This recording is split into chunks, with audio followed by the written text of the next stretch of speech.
তার সাথে good feel করেন দেখে তো আপনি রিলেশনে ছিলেন। কিন্তু সেই জায়গায় এই ভালোবাসা আপনার ভেতরে অ্যাঙ্গার ইস্যু নিয়ে আসছে। যখন আপনার সেন্স অফ রেসপন্সিবিলিটি গ্রো না করে, আপনি কিভাবে আসলে একটা রিলেশনশিপকে কন্টিনিউ করবেন? নিজেকে অ্যালাউ করতে হয় পেইন ফেস করতে দিতে এবং পেইন ফেস করা আপনাকে গ্রো করবে। খুব কমন একটা সিনারিও যেখানে রিলেশনশিপে ছেলেমেয়েরা উভয় পক্ষে সাফার করে এবং বিয়ের আগে রিলেশনশিপগুলো ব্রেকআপ হয়ে যায়। দেখা যায় যে রিলেশনশিপটা আজকাল বর্তমানে ছেলেমেয়েরা হয়তো স্কুল লাইফ থেকেই শুরু করে দেয়। সেটা আগেও হতো, এখনো হয়। এবং যেহেতু সোশ্যাল মিডিয়ার বদৌলতে বা ইন্টারনেটের বদৌলতে ছেলেমেয়েরা অনেক কিছুতে এক্সপোজ থাকে।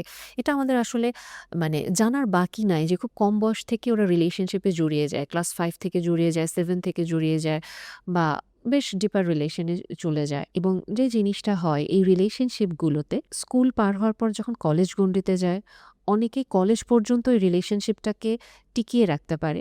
আবার কারো ক্ষেত্রে কলেজের পার করে ভার্সিটির মিড লাইফ পর্যন্ত টিকিয়ে রাখতে পারে। আবার কেউ দেখা যায় বেশিরভাগই যেটা হয় স্কুল পার করার পরে রিলেশনে ব্রেকআপ আসে অথবা কলেজ পার করার পরে রিলেশনে ব্রেকআপ আসে অথবা অ্যাডমিশনের পরে ব্রেকআপ আসে। মোস্ট অফ দ্য কেসেসে যেটা দেখা যায় যে কলেজের পরে ভার্সিটিতে অ্যাডমিশনের সময়টাতে ওই সময়ে ব্রেকআপগুলো অনেক বেশি হয়। যেহেতু এটা খুব ক্রুশিয়াল একটা টাইম থাকে, ছেলেমেয়েরা অসম্ভব রকমভাবে ইমোশনালি ভালনারেবল থাকে, পড়াশোনার একটা প্রেশার থাকে, বাবা-মায়েরাও অসম্ভব রকম আমরা টেন্স থাকি যে আমাদের ছেলেমেয়েরা কি করছে।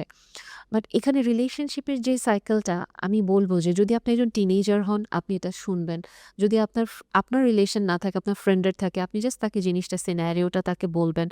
অথবা যদি আপনার আশেপাশে কোনো টিনেজার থাকে, আপনি তাদেরকে এই তথ্যগুলো পৌঁছে দিয়েন। এখানে যে জিনিসটা খুব জরুরি দেখুন, যখন আপনি স্কুলে থাকছেন, সোশ্যাল মিডিয়ার বদৌলতে আপনার চোখে যে ফ্যান্টাসিটা কাজ করছে যে কাইন্ড অফ আমি আমার গার্লফ্রেন্ডকে নিয়ে শো অফ করব বা আমি তাকে একটা ট্রফি হিসেবে রাখবো বা আমি সোশ্যাল মিডিয়াতে পোস্ট করব যে আমি খুব হ্যাপেনিং লাইফ লিড করছি, বা আপনি যদি এভাবে চিন্তা করেন যে আমার বয়ফ্রেন্ড খুব ড্যাশিং, সে এত কম বয়সেই এরকম মোটরসাইকেল চালাচ্ছে, খুব হ্যান্ডসাম, খুব ব্যাড বয় টাইপের, কিন্তু আমার কাছে খুবই আদুরে হয়ে যাচ্ছে, দেন আপনাকে এটা বুঝতে হবে যে আপনি একটা হোপলেস রোমান্টিক ফ্যান্টাসির জগতে আছেন। এখন আপনার মনে হতে পারে আপনার তো বয়স বেশি, আপনি তো এগুলো বুঝবেনই। এখন আমি কম বয়সে আপনার কথা কি আমার ভালো লাগবে? এত গাইডলাইন, এত সাজেশন আমার ভালো লাগে না। বাট সিম্পলি স্পিকিং, আপনি রিলেশনশিপে গিয়েছেন তার মানে আপনি বড় হয়েছেন এবং আপনি দায়িত্ব নেয়ার মতো রেসপন্সিবিলিটি আপনার ভেতরে আছে, তাই না? সো এই জিনিসটাই আমি সবার আগে হাইলাইট করি। আপনি যখন একটা রিলেশনশিপে যাচ্ছেন, আপনি ক্লাস 5 এ পড়েন, 6 এ পড়েন, কলেজে পড়েন, কিসে পড়েন, ডেফিনিটলি ওইটা দেখার আগে আমি আপনাকে জাস্ট একটা কোয়েশ্চেনই করব। আপনি যে রিলেশনশিপে গিয়েছেন, ডিয়ার, আপনার ওই রেসপন্সিবিলিটি নেয়ার মতো এবিলিটিটা আছে? আপনি রিলেশনশিপে কেন গিয়েছেন? জাস্ট বিকজ আপনার ওকে ভালো লাগে? জাস্ট বিকজ আপনার ওর সাথে ফোনে কথা বলতে ভালো লাগে? হয়তো একটু ফিজিক্যাল অ্যাটাচমেন্টের দিকেও আপনারা চলে যাচ্ছেন। ওটা আপনাকে থ্রিলিং ফিলিং দেয় এই কারণে।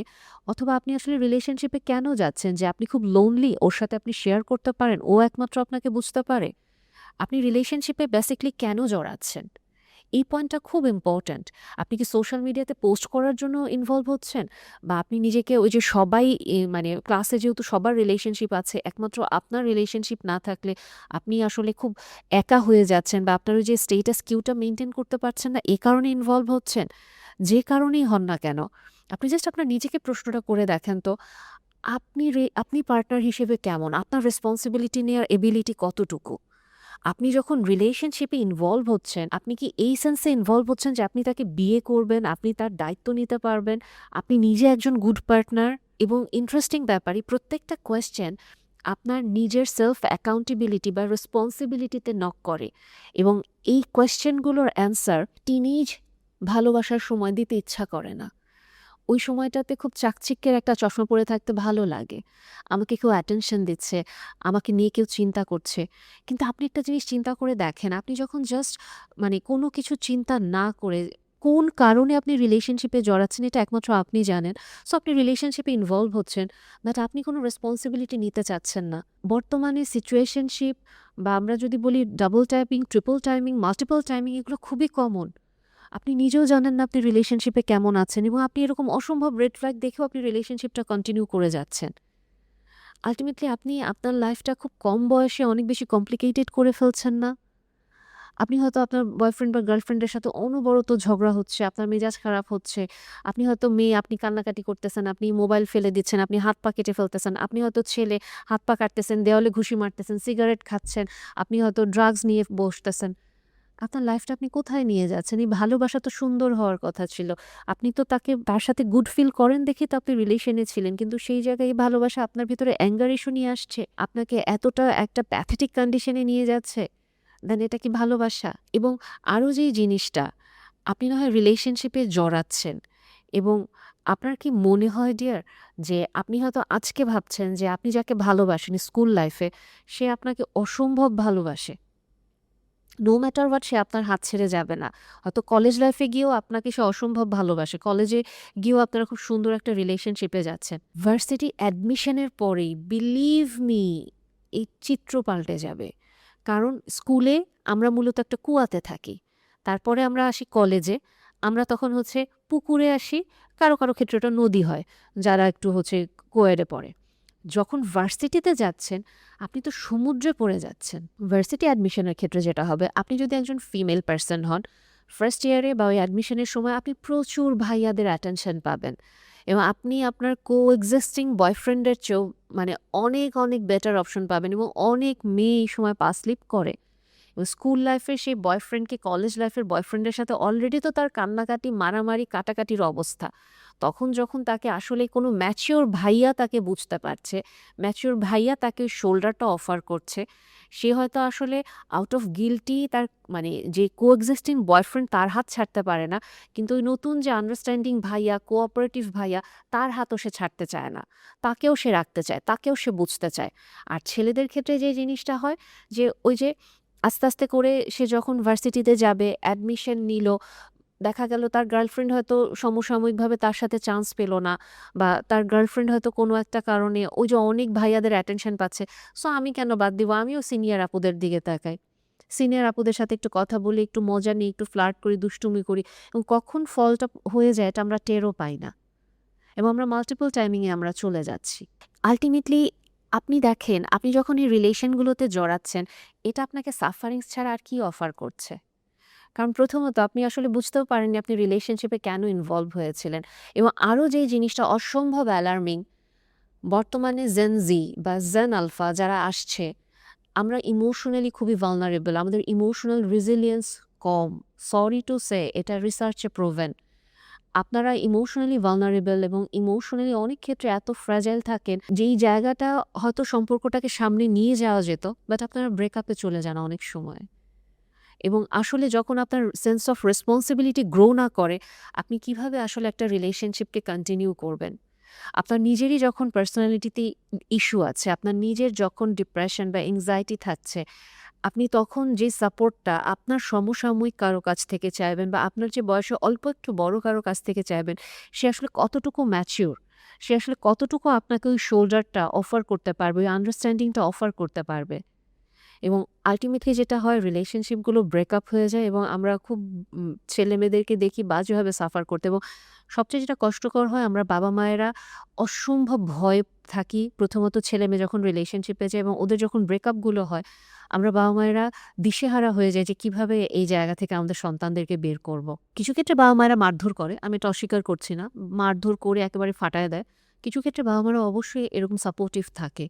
সো সবার আগে যে জিনিসটা প্রয়োজন, আপনি যদি এখনো রিলেশনশিপে ইনভলভ হয়েও যান, আপনি নিজেকে প্রশ্ন করেন আপনি কেন রিলেশনশিপে আছেন? আর আপনি যদি কোনো বাবা-মা হন, হয়তো আপনার ছেলে-মেয়ে এই ভিডিওটা শুনবে না, বাট আপনি ওদেরকে এটা বললেন না, "তুমি রিলেশনশিপ করবা না।" এটা আপনি বলেন না। কারণ ওর চোখে এখন ওর বয়ফ্রেন্ড বা গার্লফ্রেন্ড হচ্ছে পৃথিবীর সবচেয়ে বেস্ট মানুষটা, যে ওকে বুঝতে পারে। আপনি ওকে এই মুহূর্তে বুঝতে পারছেন না। সো আপনি ওকে যেটা অফার করতে পারেন, আপনি ওকে জাস্ট এই সেন্স অফ রেসপন্সিবিলিটি অফার করেন। আপনি ওকে সিম্পলি এইটা বলেন যে, "দেখো, তোমাকে আমি বড় করেছি। তোমার প্যারেন্টিংটা আমার করা। সো তুমি যেই রিলেশনশিপেই যাও না কেন, তুমি ডিগনিটি নিয়ে থাকো, রেসপন্সিবিলিটি নিয়ে থাকো। আমাকে যেন অপর কোনো ছেলে বা মেয়ের কাছ থেকে এটা শুনতে না হয় যে তোমার সেন্স অফ রেসপন্সিবিলিটি নেই। তুমি ম্যাচিওর, তুমি ইমোশনালি ফ্রেজাইল, তুমি রেসপন্সিবিলিটি নিতে জানো না। আপনি যদি কোনো রিলেশনশিপে থাকেন, আপনাকে এই জিনিসটা অবশ্যই মাথায় রাখতে হবে যে আপনার বাবা-মাকে আপনি জোর করে এই সম্পর্কটা মানাতে পারবেন না। ফার্স্ট অফ অল আপনার এই রিলেশনশিপ আসলে লং লাস্ট করবে নাকি এইটা নিয়ে আপনার কনসার্ন হওয়া উচিত। সেকেন্ড অফ অল এই রিলেশনশিপ আপনার প্যারেন্টসকে আপনি জোর করে মানাতে পারবেন না, এটা নিয়ে আপনার কনসার্ন হওয়া উচিত। বরং আপনার যে জিনিসটা করা উচিত, বাবা-মাকে জোর করে করল্লা না খাওয়ায় আপনি যে জিনিসটা চিন্তা করেন, আমি কিভাবে আমার বয়ফ্রেন্ড বা গার্লফ্রেন্ডকে আমার প্যারেন্টসের কাছে একটা বেটার ইমপ্রেসিভ ওয়েতে প্রেজেন্ট করতে পারি। আপনার বাবা-মা যেমন আপনাকে জোর করে করল্লা খাওয়াতে পারবে না, আপনিও আপনার বাবা-মাকে করল্লা খাওয়াতে পারবেন না। সো বেটার কি? বেটার যেটা আপনি আপনার বাবা-মাকে আগে ইমপ্রেস করেন। আপনার নিজের পড়াশোনা দিয়ে, আপনার বয়ফ্রেন্ড বা গার্লফ্রেন্ডের পড়াশোনা দিয়ে ইমপ্রেস করেন। গুড হিউম্যান বিইং হওয়ার ট্রাই করেন। রেসপন্সিবিলিটি অফার করেন। আপনার মানে ফ্রেন্ডকে বলেন রেসপন্সিবিলিটি অফার করতে। যখন আপনারা রেসপন্সিবিলিটি অফার করছেন, যখন আপনারা আসলে নিজেদের ক্যারিয়ারটাকে সুন্দরভাবে গুছিয়ে নিচ্ছেন, দেন আপনার প্যারেন্টস আস্তে, আস্তে নমনীয় হবেন। অনেক ক্ষেত্রেই বাবা-মারা বর্তমানে নমনীয়।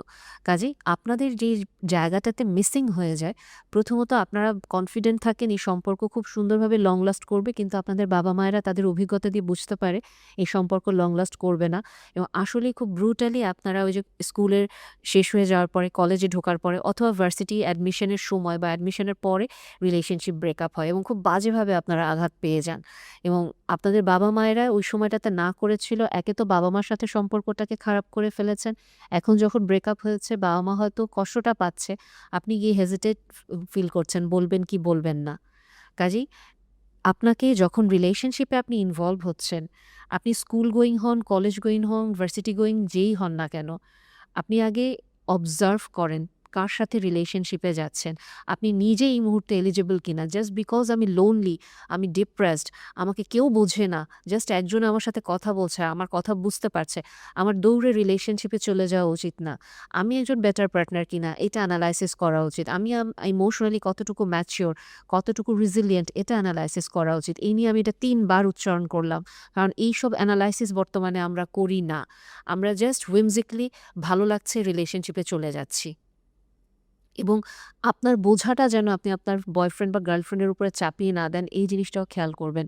আর আরেকটা জিনিস, অবশ্যই ফেম পাওয়ার জন্য বা ওই যে ফ্রেন্ডসদের ভিতরে সোশ্যাল স্টেটাস বা পিয়ার প্রেশার থেকে প্লিজ রিলেশনশিপে ইনভলভ হবেন না। কারণ অনেক সময় ফ্রেন্ডরা বলবে তোমাকে আর ওকে দেখতে খুব পারফেক্ট কাপল লাগে, বাট বাস্তবে আপনারা দুইজনের রিলেশনশিপ বা আপনাদের দুজনের কাপল কমপ্লিট গার্বেজ, ট্র্যাশ ক্যান। আমি খুব সরাসরি কথাটা বললাম, but this is it. Just ওরা বলতেছে দেখে আপনি একটা রিলেশনশিপে জড়ায় যায়েন না। কারণ এরকম অসংখ্য রিলেশনশিপ হিস্ট্রি থাকে যেখানে ফ্রেন্ডরা বলছে তুমি একটু ওই ছেলের সাথে কথা বলে দেখো, তুমি একটু ওই মেয়ের সাথে কথা বলে দেখো, দেখো না কি হবে, আরে যাও না রিলেশনশিপে, যাও না। এবং আপনি রিলেশনশিপে ইনভলভ হওয়ার পর বুঝেন যে আপনি জাস্ট হচ্ছে পচা শামুকে পা কেটে ফেলছেন। It is a garbage, it is a trash can, nothing else. সতর্ক থাকতে হবে যে আপনি কেন রিলেশনশিপে ইনভলভ হচ্ছেন। এবং এখন যে কথাটা বলবো এটা খুব জরুরি। ধরেন আপনি রিলেশনশিপে ইনভলভ হয়ে গিয়েছেন। আপনি বুঝতে পারছেন আপনি একটা ভুল সম্পর্কে জড়িয়েছেন। আপনি এখান থেকে বের হতে চাইছেন কিন্তু পারছেন না। ফার্স্ট অফ অল নিজের প্যারেন্টসের কাছে হেল্প সিক করেন। আপনাকে মারুক, কাটুক, বকা দিক, গালি দিক, যাই করুক, আপনাকে যে বুঝতে পারবে, হয়তো একটু বকা দিবে কিন্তু এরপরে যে আপনাকে আসলে সাহায্য করতে পারবে এরকম কারো কাছে হেল্প সিক করেন। দ্বিতীয়ত, আপনার পার্টনার যদি আপনাকে থ্রেট করে, আমি আত্মহত্যা করব, আমি আমার জীবন শেষ করে দিব, আপনার পার্টনারের মা-বাবাকে ইনফর্ম করেন যে এরকম একটা রিলেশনশিপে আমরা জড়িয়েছিলাম, বাট আসলে আমাদের ভিতরে আন্ডারস্ট্যান্ডিং হচ্ছে না এবং আমিও ওকে গুড পার্টনারশিপ অফার করতে পারছি না। আমি মেনে নিচ্ছি এখানে আমার ভুল ছিল, প্লাস ওরও রেসপন্সিবিলিটি আছে। সো আমি এখান থেকে বের হতে চাচ্ছি, কিন্তু ও এখন আত্মহত্যার হুমকি দিচ্ছে। সো প্লিজ ওকে প্রফেশনাল হেল্প সিক করতে বলেন এবং আপনারা ওকে হেল্প করেন। সুন্দরভাবে হেলদি ওয়েতে জিনিসটাকে আপনি তার বাবা-মার কাছে হ্যান্ড ওভার করেন। আপনার যে রেসপন্সিবিলিটির পার্ট ওটা নেন এবং সুন্দরভাবে আপনি উইথ ডিগনিটি চলে আসেন। এখন একটা জিনিস, যদি তার বাবা-মা বলে যে না তুমি থাকো, তুমি ওকে ম্যানেজ করো, তুমি না থাকলে আমরা কিভাবে ম্যানেজ করব, তার মানে আপনি ট্র্যাপড। যদি এরকম কিছু হয়, দেন এগেইন আপনাকে যে জিনিসটা করতে হবে, আপনার প্যারেন্টস অথবা যাকে আপনি ট্রাস্ট করছেন অবশ্যই ম্যাচিওর এবং সিনিয়র কাউকে হতে হবে। আপনার সমসাময়িক কোনো ফ্রেন্ডকে না। কারণ একটা জিনিস খেয়াল করবেন, আপনি কোথায় সাহায্য চাইছেন এইটা খুব ইম্পর্টেন্ট। আপনার ফ্রেন্ডের মাথায় বুদ্ধি আপনার চেয়ে একটু বেশি হবে, কিন্তু অনেক বেশি হবে না। সো আপনাকে ওরকম ম্যাচিওর কারো কাছে, এক্সপেরিয়েন্স কারো কাছে সাহায্য চাইতে হবে যে আপনাকে এখান থেকে বের করবে। সো আপনি যখন ওই হেল্পটা চাইছেন, তখন ডেফিনিটলি সে আপনাকে ওই শোল্ডার বা সাপোর্ট দিয়ে, ওই সেফটি দিয়ে এই সম্পর্ক থেকে বের হতে হেল্প করবে। বাট কোনো সম্পর্কে যদি আপনি ট্র্যাপড ফিল করেন, দয়া করে জাস্ট বিকজ সে আত্মহত্যা করবে, জাস্ট বিকজ তার প্যারেন্টস কোনো স্টেপ নিচ্ছে না, নেগলেক্ট করে ফেলে রাখতেছে এবং দিনের পর দিন আপনি নিজে সাফার করছেন এবং আপনার পার্টনার সাফার করছে, এই রিলেশনশিপে থাকার কোনো মানে হয় না। আরেকটা যেই জায়গাটা অনেক সময় আমরা যেটা করে ফেলি, আমরা হয়তো খুব বেশি ইন্টিমেট হয়ে যাই। ফিজিক্যাল রিলেশনশিপে আপনারা ইনভলভ হয়ে পড়েন এবং অনেক ক্ষেত্রে যেটা ওখান থেকে আপনারা পারেন যে আমরা তো ফিজিক্যালি ইন্টিমেট হয়ে গেছি, এখন এই সম্পর্ক আমার এখানেই থাকতে হবে এবং ওটা থেকে একটা ভুল সম্পর্কে পালিয়ে চলে যাচ্ছেন, বিয়ে করে ফেলছেন। দয়া করে এই কাজগুলো করবেন না। যদি আপনি ফিজিক্যালি ইনভলভ হয়েও যান এবং আপনার কাছে মনে হয় ইটস আ ট্র্যাপ, আপনি এগেইন আপনার বাবা-মার কাছে বা যে আপনাকে বুঝতে পারবে, আপনাকে হেল্প করতে পারবে, প্রোটেক্ট করতে পারবে, যে আপনার কোনো সুযোগ নিবে না, এরকম কারো কাছে আপনি হেল্প সিক করেন। এমন কারো কাছে যাবেন না যে আবার আপনারই সুযোগ নিবে। সো হেল্প সিক করে ওখান থেকে বের হয়ে আসেন। জাস্ট বিকজ আপনার একটা মিস্টেক হয়ে গিয়েছে, ওটাকে আমি মিস্টেকই বলব। একটা মিস্টেক হয়ে গিয়েছে তাই বলে আপনি একটা ভুল সম্পর্কে সারা জীবন থাকতে পারেন না। যেটা ভুল সেটা ভুল এবং দায়িত্ব নিয়ে আপনাকে ওখান থেকে সরে আসতে হবে। এবং আপনাকে যদি কেউ থ্রেটও করে যে আপনার পার্সোনাল ছবি বা আপনার নিউডস মানুষকে মানে পাবলিক মিডিয়াতে দিয়ে দিবে বা আপনাকে মানে কাইন্ড অফ ব্ল্যাকমেইল করবে, এই জায়গাটাতেও আপনি অবশ্যই হেল্প সিক করবেন। সেটা লিগাল হেল্প তো অবশ্যই, পাশাপাশি আপনার প্যারেন্টাল সাপোর্ট থেকে শুরু করে প্রফেশনাল সাপোর্ট খুব ইম্পর্ট্যান্ট। আর বর্তমানে এআই দিয়ে বিভিন্ন কিছু করা যায়। সো আপনাকে ব্ল্যাকমেইল যে কেউ চাইলে করতেই পারে। কাজেই যে সম্পর্কে আপনি ট্র্যাপ ফিল করবেন ওখান থেকে বের হয়ে আসেন। আর আপনি যদি হার্টব্রেকের সম্মুখীন হয়েই যান, সেটা স্কুল শেষ করার পরে, কলেজ শেষ করার পরে অথবা ভার্সিটির শুরুর দিকে অ্যাডমিশনের সময় বা মিড লাইফে, জাস্ট একটা জিনিস মাথায় রেখেন, যে সম্পর্কটা শেষ আপনার অসম্ভব কষ্ট হচ্ছে, বাট তার মানে এটা না যে আপনি লাইফে আর কোনো ভালো পার্টনার পাবেন না। ডেফিনিটলি আপনি পার্টনার পাবেন, বাট তার আগে আপনি নিজেকে যেই জায়গাটাতে নিয়ে আসেন, দায়িত্ব নিতে শেখেন। আপনি এটা শেখার চেষ্টা করেন যে রিলেশনশিপে আপনি জড়িয়েছিলেন, ওখানে আপনার নিজের কি ভুল ছিল, আপনার অভিজ্ঞতা আপনাকে কি শেখাচ্ছে। এবং অবশ্যই যে জিনিসটা খুব জরুরি, যে আপনি ওনার সাথে হয়তো আপনার অনেক স্মৃতি তৈরি হয়ে গিয়েছে, যেই স্মৃতিগুলো আপনি বারবার দেখছেন, ওখান থেকে বের হতে পারছেন না। আপনাকে খুব কনশাস ডিসিশন নিতে হবে যে আমার সাথে যে নেই, যার সম্পর্কটা শেষ হয়ে গিয়েছে, আমি তার ব্যাগেজটা ক্যারি করব কি করব না। আপনার কষ্ট হবে তাকে ফেলে দিতে, এটা অস্বীকার করব না। কিন্তু অলরেডি যে আপনাকে ছেড়ে চলে গেছে, যে আসলে আপনাকে ধোঁকা দিয়েছে, বিট্রে করেছে, যে তার লাইফে নিজের মতো করে এনজয় করছে, আপনাকে অনেক বড় স্বপ্ন দেখিয়ে এখন ধাক্কা দিয়ে খাদে ফেলে দিয়েছে, সে কি আসলে অতটা গুরুত্ব আপনার লাইফে ডিজার্ভ করে? সে তো নাই, আপনি তো এমনিই কষ্ট পাচ্ছেন। এখন এই জিনিসটা জাস্ট অ্যাকসেপ্ট করা, আপনি ওই কষ্টটাকে সামনে নিয়ে আসেন যে ও নাই আমার লাইফে। কাজেই ওর স্মৃতিগুলো আমার লাইফে রাখার প্রয়োজন নাই। ওকে ক্যারি করার আমার প্রয়োজন নাই। যেটা কষ্ট আমি পাচ্ছি ওটা আমি এগুলো ক্যারি করলেও কষ্ট পাবো। যদি আমি আজকে এইটা ফেস করে ক্যারি না করি, হয়তো এই মুহূর্তে তীব্র কষ্ট পাবো। বাট ওই যে আমি ডিসিশন নিচ্ছি আমি এটা ক্যারি করব না, বিলিভ মি ৩ মাস কান্না করার পরে আপনি যে একটা বেটার লাইফে যাবেন, ওটার জন্য আপনি আপনার নিজেকে থ্যাংক ইউ বলবেন। সো অনেক সময় আমাদেরকে না পেইন ফেস করতে হয়, নিজেকে অ্যালাউ করতে হয় পেইন ফেস করতে দিতে, এবং ওই পেইন ফেস করা আপনাকে গ্রো করবে, আপনাকে রেসপন্সিবিলিটি নিতে শেখাবে। আর আপনি যদি কোনো বাবা মা হন, এই ভিডিওটা শুনে থাকেন, অনেক সময় আপনি আপনার সন্তানকে রক্ষা করতে পারবেন না এই কষ্ট পাওয়া থেকে। আমরা যেটা করতে পারি বাবা মা হিসেবে, এটা আমরা রিয়ালাইজ করতে পারি যে আমাদের ক্ষমতা খুবই সীমাবদ্ধ। আমরা আমাদের সন্তানের পাশে থাকবো, ওদের জন্য দোয়া করব।